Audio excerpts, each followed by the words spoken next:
आज़ादी के 72 साल बाद पहली बार हरियाणा को सांप्रदायिक दंगों की आग से गुजरना पड़ा है।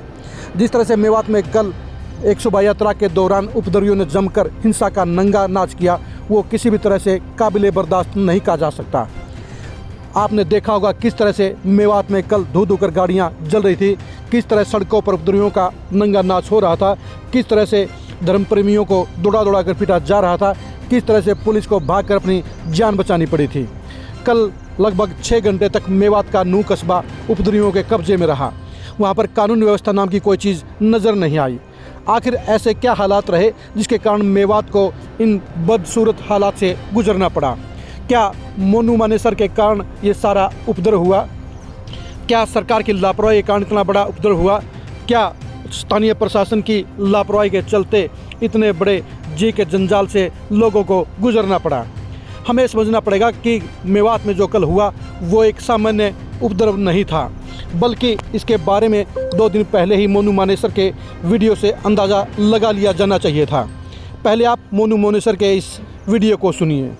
जय श्री राम। मैं आपका भाई मोनू मानेसर, बजरंग दल प्रांत गोरक्षा प्रमुख, बजरंग दल हरियाणा से सभी भाइयों को बड़ी खुशी के साथ बताया जा रहा है 31/7/2023 दिन सोमवार को मेवात ब्रज मंडल यात्रा है। सभी भाई बढ़ चढ़कर हिस्सा ले और बढ़ चढ़कर मेवात के सभी मंदिरों में जाएं, तो ज्यादा से ज्यादा संख्या में सभी भाई जाएं।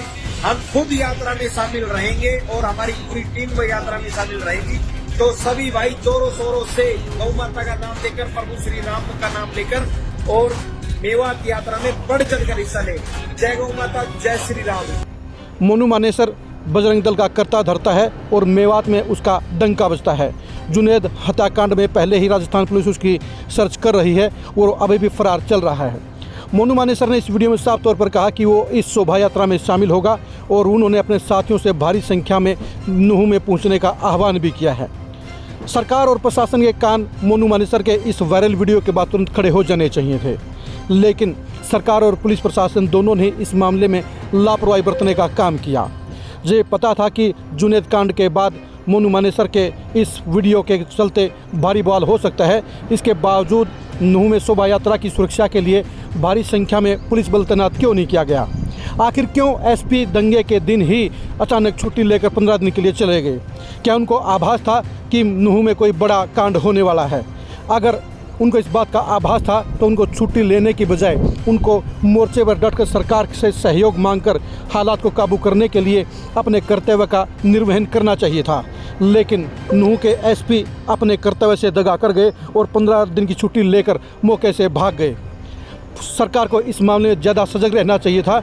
अगर उपद्रव शुरू होने के बाद भी 40 किलोमीटर दूर भोंडसी से भारी संख्या में आधे घंटे में पुलिस बल पहुँच सकता था, लेकिन सरकार ने ऐसा नहीं किया, जिसके चलते उपद्रवियों को कई घंटे तक हिंसा का नंगा नाच करने का मौका मिल गया। नूह की घटना को एक आम घटना नहीं कहा जा सकता। नूह के जो हालात हैं वो बता रहे हैं कि वहाँ पर स्थानीय प्रशासन के लिए काम करना बेहद मुश्किल है। वहाँ पर कुछ अफसर मिली भगत करके पैसा बनाने का काम करते हैं और वहाँ के असली हालात के बारे में सरकार को गुमराह करते हैं। मेवात के हालात बता रहे हैं कि वहाँ पर कट्टरपन लगातार बढ़ता जा रहा है। जहां एक तरफ गो तस्करी के मामले बढ़ रहे हैं, जहां साइबर ठगी के मामले बढ़ रहे हैं, जहां वाहन चोरी के मामलों का मेवात गढ़ बन गया है, उसके चलते पूरे मेवात के अंदर असामाजिक तत्वों का बोलबाला हो चुका है। चाहे माइनिंग हो, चाहे लूटपाट हो, चाहे ठगी हो, चाहे गो तस्करी हो, इन सारे मामलों में मेवात से जुड़े बदमाशों का नाम सबसे ऊपर रहता है। मेवात क्राइम की कैपिटल बन चुका है, इसलिए क्राइम की कैपिटल को तोड़ने के लिए सरकार को समय से पहले सजग हो जाना चाहिए था।